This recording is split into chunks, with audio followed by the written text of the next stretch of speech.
everyone, in previous class we are discussed about the F block elements. In this class I wish to discuss with you the classification of elements based on their properties. In a modern periodic table, already you know that based on the electronic configuration, the elements are divided as 4 blocks like S block elements, P block elements, D block elements and the F block elements. Like this, the elements also divided into 3 types based on their properties like metals, non-metals and metalloids. Already you know that the modern periodic table look like this. Just I wish to draw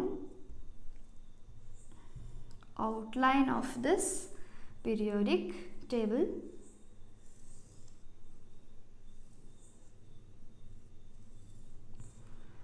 So this is F block elements and here we have S block elements and here we have D block elements and here we have P block elements. First I wish to discuss about the metals. Metals are located at the left hand side of the periodic table, means the elements of S block, D block and F block elements are called as a metal. So what is the characteristics of a metals? How we know that element is a metal? So by knowing these characteristics, you can easily identify this element is a metal, this element is a non-metal and this element is a metalloids by their characteristics. See here, usually the metals are solids at a room temperature. But one exception is there. Mercury is a metal, but it is a liquid in room temperature. Remember this point, guys. And the next point is, metals are usually having a high melting point and they are having high boiling point. And another 2 metals elements are there like a gallium and cesium, but they are having a low melting point, like gallium having the melting point at 303 Kelvin and cesium having the melting point at 302 Kelvin. And the next point is, metals are good conductors of heat and the metals are good conductors of electricity, means they give a permission to pass the heat through it and they give a permission to pass the electricity through it. So these are called as conductors. And the next point is, they are malleable and ductile. So what do you mean by malleable and ductile? Already now in your earlier classes like a 9th, 10th. Once I wish to repeat here, we can make thin sheets from the metal and we can make thin wires from the metals. Means the metal having the properties or the metals can be flattened into a thin sheets by hammering and the metals can drawn into a wires. So this is the meaning of malleable and ductile. And next we are moving with the non-metals. The non-metals are located at the left portion, at the right side of the periodic table. Left side we are having a metals and right side we are having a non-metals. Observe here, right side means in this side we are having a P block elements.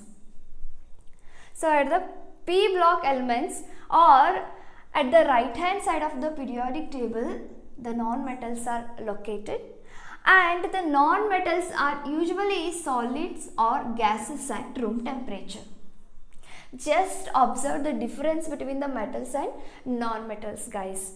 Here what happened? Usually they are solids at room temperature and only one exception is there, means mercury is liquid in room temperature. But non-metals are solids and as well as or they are exist in the gaseous form also at the room temperature, with a low melting point and low boiling point. Just observe here, the metals are having a high melting point and high boiling point, but the non-metals are low melting point and have a low boiling point. And next, they are poor conductor of heat and electricity. They are good conductor of heat and electricity. They are poor conductor of heat and electricity.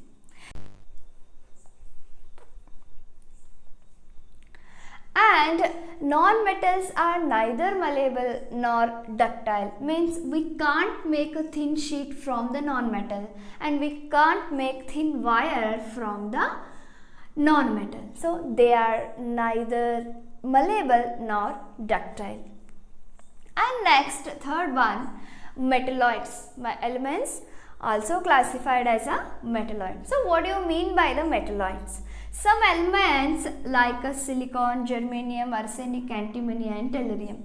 So these elements also exist in a p block elements at this position in this zigzag path. Like in this zigzag path we are having a silicon, germanium, arsenic, antimony and tellurium. So like these elements shows the properties of metals and as well as they show the properties or the characteristics of the non-metals also.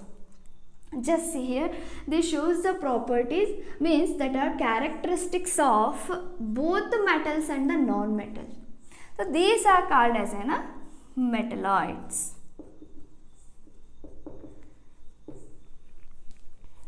So this is all about the classification of elements based on their properties. In the next class, I will come with a concept, that is the periodic trends in a properties of an element. This concept is very important to you guys, so don't miss that.